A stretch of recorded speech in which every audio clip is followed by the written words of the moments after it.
Hey guys, how's it going? Hope you're having a good Tuesday afternoon. Very nice weather out there, and I thought that now that we have some decent weather, I can do another blog post just going into a bit more technical information about the weather. And I just wanted to talk a little bit about high and low pressure systems today. I talk a lot about it on the news sometimes, and I know sometimes that it might seem a little confusing, so hopefully I can clear up some questions that you guys might have. Now first let's take a look at the jet stream winds. Okay, so this is up in our atmosphere. This is about 30,000 feet. And meteorologists, when we do our forecasting, we need to look at basically slices of the atmosphere. And one of the most important slices is about roughly 30,000 feet in the air. It's actually what we refer to as 500 millibars. And instead of using feet to determine how high up in the air we are, we use pressure, and pressure goes down as you go up. So it's just a way of basically simplifying things, and it gets a little more complicated than that, and I'm not going to get too much into details. But basically this is 500 millibars, or roughly 30,000 feet in the air, give or take.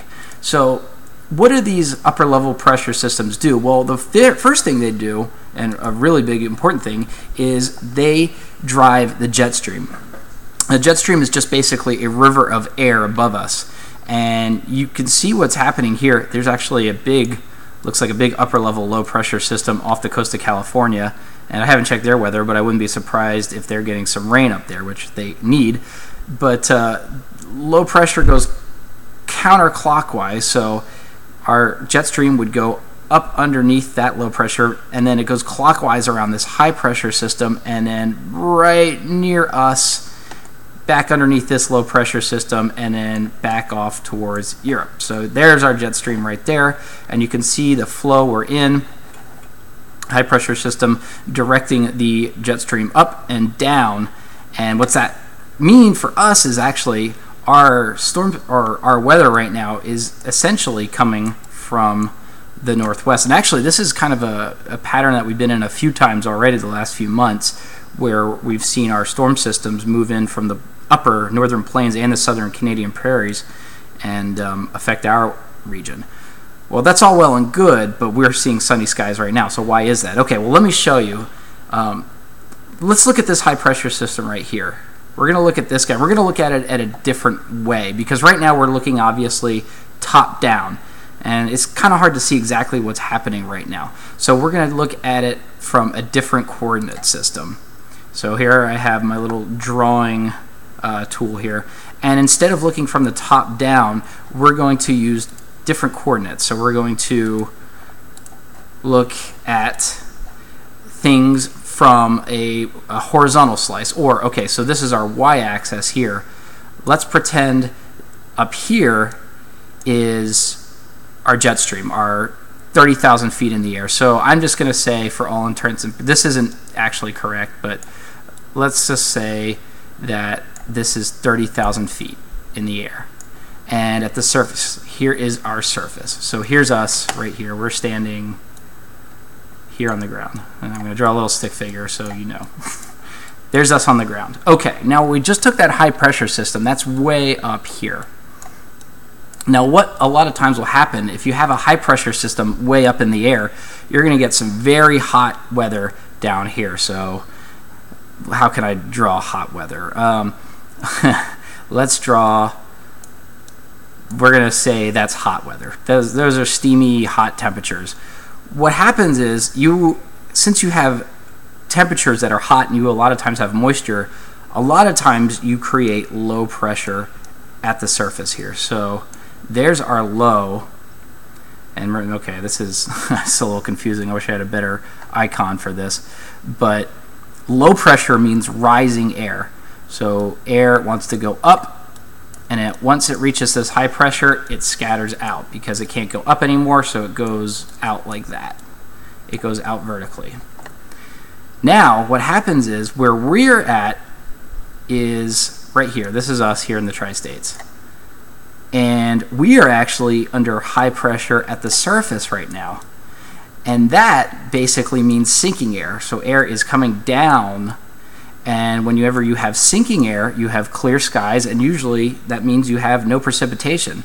So our air is coming down, and it's going outwards. And what's happening is the winds are going towards what happens at the low pressure here. A lot of times it goes out towards the low pressure and then up. So basically you have this kind of cycle where you have air going around like that, and actually a lot of times there is that big low pressure system off to our northeast too, upper level low. That's off towards the Hudson Bay.